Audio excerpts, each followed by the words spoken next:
हाँ तो गाइस, हम कहाँ पर थे?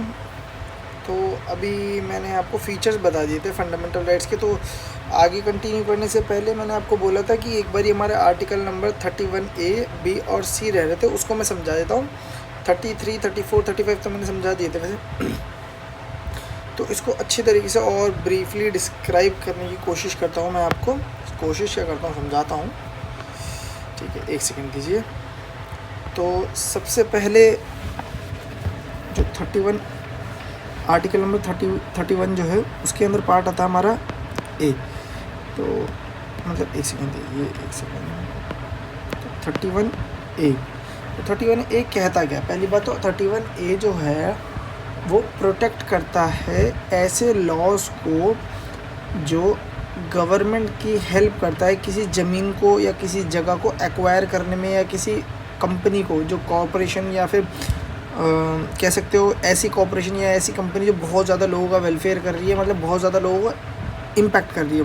तो उसमें कहीं ना कहीं अपना असर डालने के लिए, कहीं ना कहीं अपना इन्फ्लुएंस रखने के लिए सरकार लॉ बनाती है, और उन लॉ को इनवैलिडेट ना कर दिया जाए, इनवैलिड ना कर दिया जाए, इसी कारण कुछ लॉज बनाए जाते हैं। अब वो लॉज को प्रोटेक्ट करने के लिए आर्टिकल 31A सी है। तो एक सेकंड दीजिए, मैं आपको समझाता हूँ। ये रहा। तो ये किससे रिलेटेड है? It is related to the saving of laws providing for the acquisition of the state. अगर कोई जगह को सरकार एक्वायर कर रही है तो उसके लिए लॉ बनाएगी उस लॉ को बचाने के लिए। ठीक है, तो 31A 5 टाइप की चीज़ों को प्रोटेक्ट करता है। अगर वो लॉ आर्टिकल 14 और 15 को 19 को कॉन्ट्रवीन कर रहे हैं तो ये क्या करेगा? ये क्या करेगा? सेव करेगा 5 टाइप्स के लॉज को इफ़ कॉन्ट्रवीन 14 एंड 19, आर्टिकल 14 और 19। अब ये 5 टाइप के क्या हो सकते हैं? जनरली ये एग्रीकल्चरल लैंड रिफॉर्म होता है, इंडस्ट्रीज़ एंड कॉमर्स का होता है। इसके अलावा और होते हैं, और इसके अलावा क्या हो सकता है? अगर स्टेट गवर्नमेंट जो होती है एक्वायर करती है किसी के लैंड को, है ना, स्टेट गवर्नमेंट अगर एक्वायर करती है किसी के लैंड को, एक सेकंड देखते हैं, एक्वाइजिशन ऑफ द स्टेट्स, और ठीक है, एक तो ये हमने कर दिया। साथ में स्टेट एक्वायर लैंड, इसके अलावा क्या है? स्टेट एक्वायर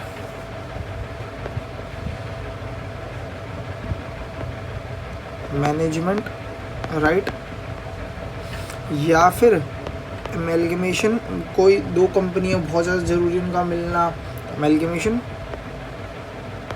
जैसे कि पब्लिक इम्पैक्ट कर होता है बहुत ज़्यादा, amalgamation of corporation.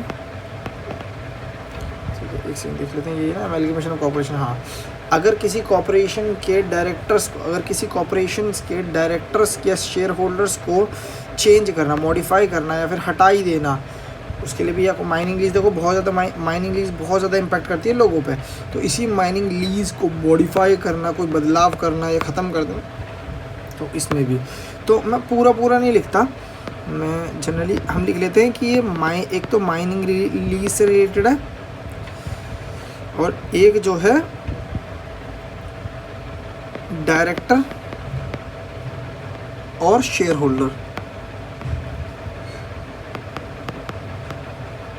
Of corporations के मॉडिफाई करना। इसको क्या करना है? इन दोनों को क्या करना है? या तो मॉडिफाई करना और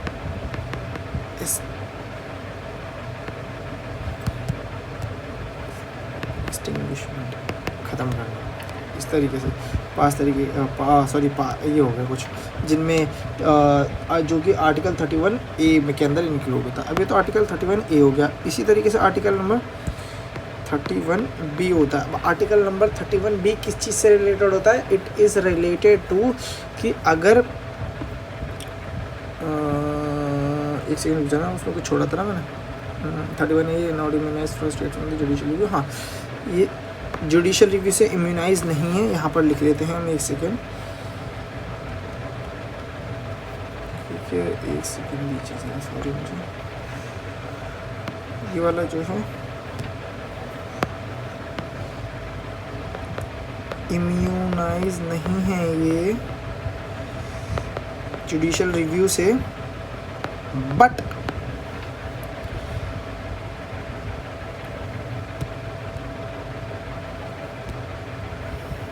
एक्सेप्ट अगर केप्ट कर रखा है फॉर प्रेसिडेंट कंसीडरेशन, ठीक है, और अगर किसी की ज़मीन ली है आपने, अगर एग्रीकल्चरल लैंड है, कल्टीवेशन, सॉरी एग्रीकल्चर नहीं, पर्सनल एग्रीकल्चरल लैंड है, पर्सनल एग्रीकल्चरल लैंड है, तो state give compensation eight market value.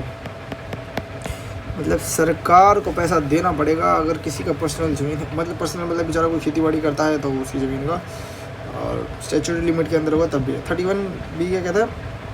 अब 31B कहता है कि कोई भी लॉ अगर हम कोई भी लॉ अगर हम शेड्यूल 9 के अंदर डाल दें तो भाई वो पूरा का पूरा इम्यूनाइज हो जाएगा, उस पर कुछ नहीं हो सकता।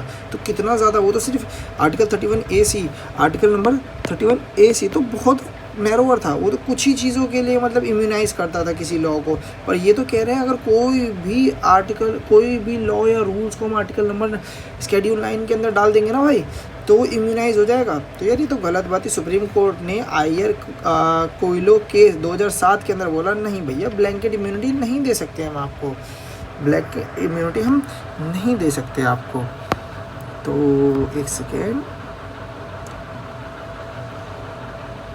ठीक है, तो 31B क्या कहता है? 31B कहता है कि ये किससे रिलेटेड है? 9th शेड्यूल से रिलेटेड है।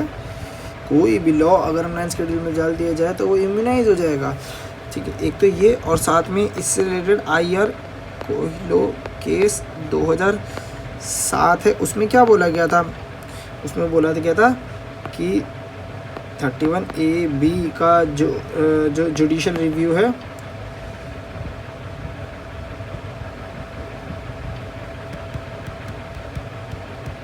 कि इसमें क्या बोला गया था? इसमें बोला गया था जुडिशियल, इसमें क्या बोला गया था? इसमें बोला गया था जुडिशियल रिव्यू इज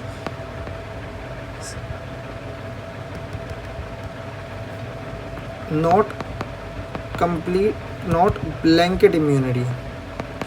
मतलब पूरी तरीके से यार हम आपको थोड़ी ना बोल देंगे कि आप कुछ भी कर लो, आप कोई भी इसके अंदर लॉ डाल दो, रूल डाल दो तो उसको प्रोटेक्ट कर दिया जाएगा। नहीं नहीं नहीं, ऐसा कुछ नहीं है भैया, थोड़ा हम पे भी दया कीजिए। उन्होंने कहा, तो उन्होंने ये बात बोल दिया कि जुडिशियल रिव्यू तो बेसिक स्ट्रक्चर का पार्ट है, तो वो तो बचाना पड़ेगा। और केशवानंद भारती केस में ये बोल दिया था कि जो अप्रैल के अंदर हुआ था, 24 अप्रैल कि blanket immunity is not allowed. अच्छा, 9th शेड्यूल की बात कर दी जाए तो 9th शेड्यूल के अंदर, एक सेकेंड, किसी और से बनाते हैं, ठीक है, यहाँ से दिख रहा है शायद से नहीं, दूर नजर आ रही है, दिख रहा है शायद से नहीं, तो दिख जाएगा, ठीक है। इसको अगर मैं बोलूँ तो ओरिजिनली 9th शेड्यूल के अंदर कितने थे? ओरिजिनली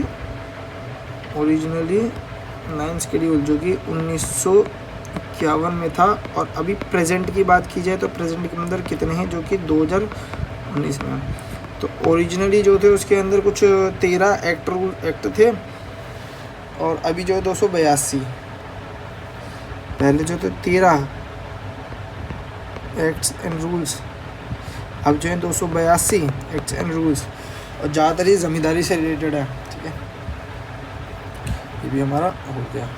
अब हम बात करते हैं आर्टिकल नंबर 31C।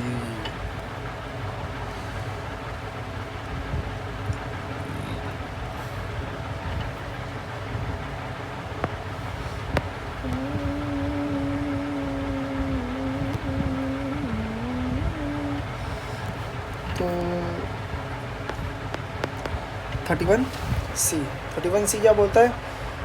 पहली बात तो 31C कब लाया गया था? ये लाया गया था 25th कॉन्स्टिट्यूशनल अमेंडमेंट एक्ट के द्वारा, 25वां संविधान संशोधन अधिनियम के तहत इसको लाया गया था।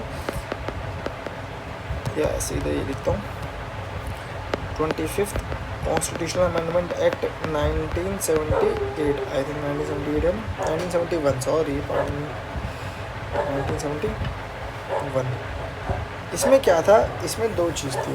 पहले तो 31C ए था, 31C बी था। 31C ए क्या कहता था? 31C ए कहता था कि अगर कोई लॉ 39B और सी DPSP है, इसमें क्या होता है कि प्रिवेंशन की कोई भी वेल्थ को इकट्ठा ना कर सके, ठीक है, उसके लिए था 39B, और इसको इक्वली डिस्ट्रीब्यूट कर दिया जाए सब लोगों के अंदर, तो वो था सी। इन चीज़ को करने के लिए अगर कोई लॉ बनाया जाता है और ऐसा बनाते वक्त कोई अगर फंडामेंटल राइट 14 और 19 वायलेट भी हो जाता है ना, तो ऐसे लॉज को आर्टिकल 31C ए जो है प्रोटेक्ट करता है। चलो ये तो ठीक लग रहा है आप हमको, क्योंकि prevention of accumulation of wealth को 39B को बचाने के लिए एंड डिस्ट्रीब्यूशन ऑफ वेल्थ को करने के लिए अगर 14 और 19 कहीं ना कहीं वॉयलेट हो जाए तो थोड़ा बहुत मान सकते हैं हम, ठीक है। तो इसके लिए हम यहाँ पर लिखते हैं, तो इसके लिए क्या था, ये क्या था, ये DPSP 39B एंड C से रिलेटेड था। इफ़ वॉयलेट 14 एंड 19, तो ये तो तब भी एक्सेप्ट कर लिया गया था। एक सेकेंड, 39C ठीक है, हाँ एक सेकेंड,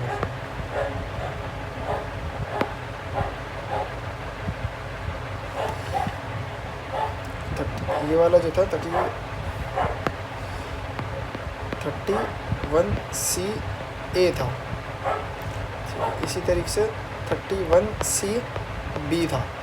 वो ये कहता था कि भाई किसी भी DPSP को, वो तो बिल्कुल ही वैसा था बकलोल, any DPSP any fundamental right, किसी भी DPSP को इम्प्लीमेंट करने के लिए कोई भी फंडामेंटल राइट वॉयलेट हो जाए कोई दिक्कत नहीं, ठीक, कोई दिक्कत नहीं। पर केशवानंद भारती केस में बोला कि 31C भी जो है इनवैलिड है, अनकॉन्स्टिट्यूशनल है, ए को वैलिड करार कर दिया गया। तो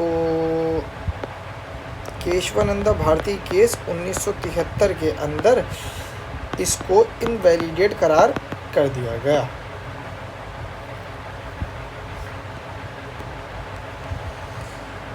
तो ये हो गया हमारा 31, मतलब अभी जो हो गए हमारे सारे के सारे क्या हो गए, फंडामेंटल राइट्स हो गए। एक सेकंड रुक जाइए, वो रह गए थे, ठीक है, एक सेकंड, 132 तो कॉन्स्टिट्यूशनल रेमेडी हो गई। 33 वाला जो था, 33 वाला क्या था, मैंने आपको बता रखा था कि fundamental rights paramilitary, army, special veterinary या फिर कोई special staff, secrets police, secret agency इसके पर नहीं लागू होता, ठीक है। ऐसी था 34 क्या कहता था कि अगर किसी जगह पर मिलिट्री रूल या फिर मार्शल लॉ लग जाता है तब भी वहाँ पर फंडामेंटल राइट्स नहीं लग सकता या वहाँ पर हट जाता है। 35 क्या कहता है कि पार्लियामेंट के पास पावर है कि via constitutional amendment act fundamental rights को चेंज किया जा सकता है। इसके बाद हमने फीचर्स कर लिए।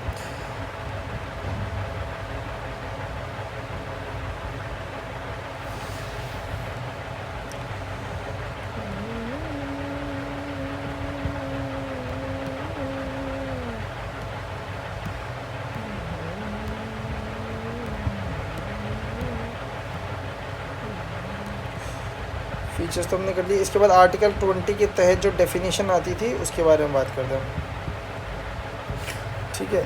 तो आर्टिकल 12 के अंदर स्टेट की कुछ डेफिनेशन होती है। देखो स्टेट का मतलब क्या होता है कि जैसे अभी हमने देखा था कि 31A के अंदर स्टेट एक्वायर कर सकता है। अब स्टेट है क्या, स्टेट जो है पार्ट 30 आर्टिकल 12 जो है पार्ट 13 में आता है, वो बताता है स्टेट कोई भी गवर्नमेंट हो या पार्लियामेंट हो, गवर्नमेंट हो या पार्लियामेंट हो, स्टेट गवर्नमेंट हो या स्टेट लेजिस्लेचर हो, ठीक है, स्टेट गवर्नमेंट हो स्टेट लेजिस्लेचर हो, या फिर कोई भी लोकल बॉडीज़ हो जैसे म्यूनिसिपैलिटीज़ हो गई, पंचायतीज़ हो गई, डिस्ट्रिक्ट बोर्ड हो गया, या फिर कोई ट्रस्ट हो गया, गवर्नमेंट ट्रस्ट होना चाहिए पर ये भी ध्यान रखना, या कोई भी स्टेचुटरी का मतलब क्या होता है, स्टेचुटरी जो कि लॉ के द्वारा स्टैब्लिश किया। ये non statutory generally executive bodies होती हैं, जैसे LIC, ONGC, oil and natural gas corporation और सेल, ये सब क्या है, ये सब भी स्टेट का पार्ट होते हैं। और अगर कोई प्राइवेट बॉडी है जो कि एज ए एजेंट काम कर रही है गवर्नमेंट के लिए, स्टेट के, तो वो भी गवर्नमेंट की डेफिनेशन की, स्टेट की डेफिनेशन के अंदर आएगा। ये किसने बोला था, सुप्रीम कोर्ट ने बोला था। ठीक है, तो यहाँ पर लिख लेते हैं।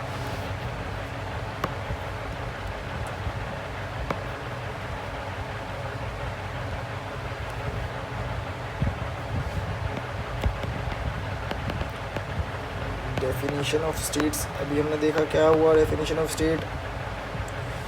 तो अभी हमने डेफिनेशन ऑफ स्टेट देखा, एक सेकेंड। तो इसमें हमने देखा आर्टिकल 12 के तहत क्या हो सकता है, यूनियन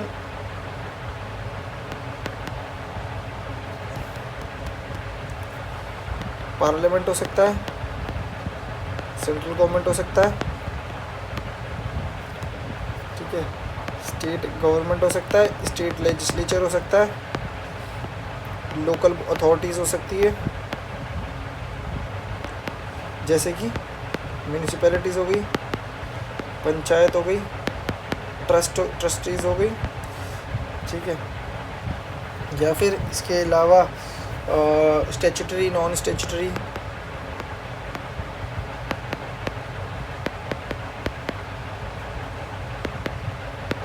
बॉडीज़ हो गई,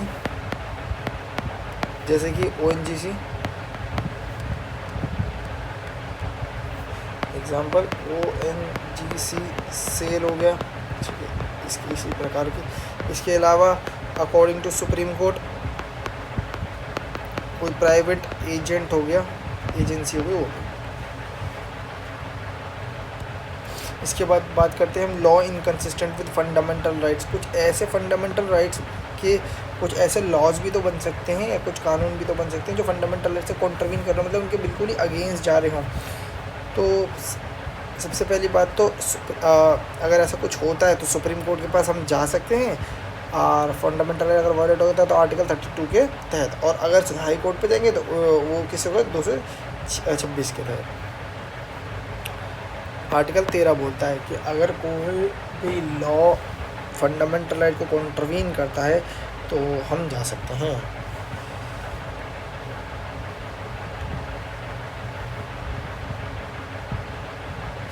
ठीक है, अभी हमने देख लिया वैसे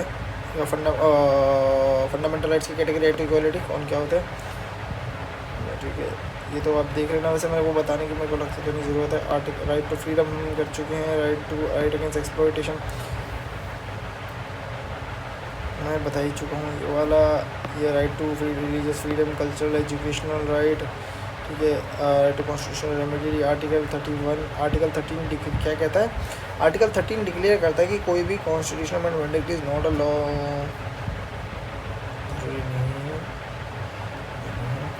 अच्छा, ये थोड़ा सा कर लेते हैं कि फंडामेंटल राइट्स, कौन कौन से फंडामेंटल राइट्स जो होते हैं जो फॉरेनर्स के लिए अवेलेबल है, कौन कौन से फंडामेंटल राइट्स जो दोनों के लिए अवेलेबल है, एक्सेप्ट एनिमीज़। तो इसके लिए हम पीछे लिख लेते हैं। तो क्या लिखना था हमें यहाँ पर, फंडामेंटल राइट्स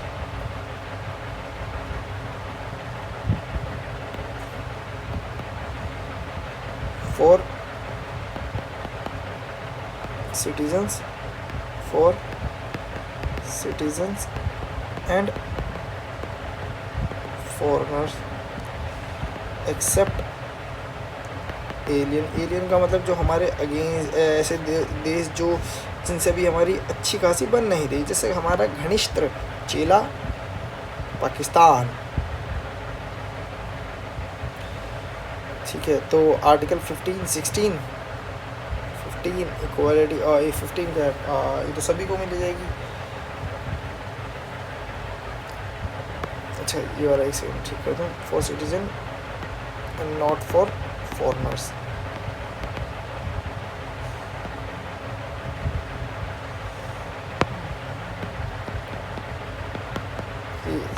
15 हो गया, 16 हो गया। भैया हम आपको इक्वलिटी अपॉर्चुनिटी थोड़ा ना दे सकते हैं अपनी जॉब के अंदर को, आप बाहर से आ रहे हो, ठीक है, और आपको डिस्क्रिमिनेशन तो बचाना, prohibition discrimination, opportunity protection against discrimination, discrimination तो हो सकता है, प्रोहिबिशन डिस्क्रिमिनेशन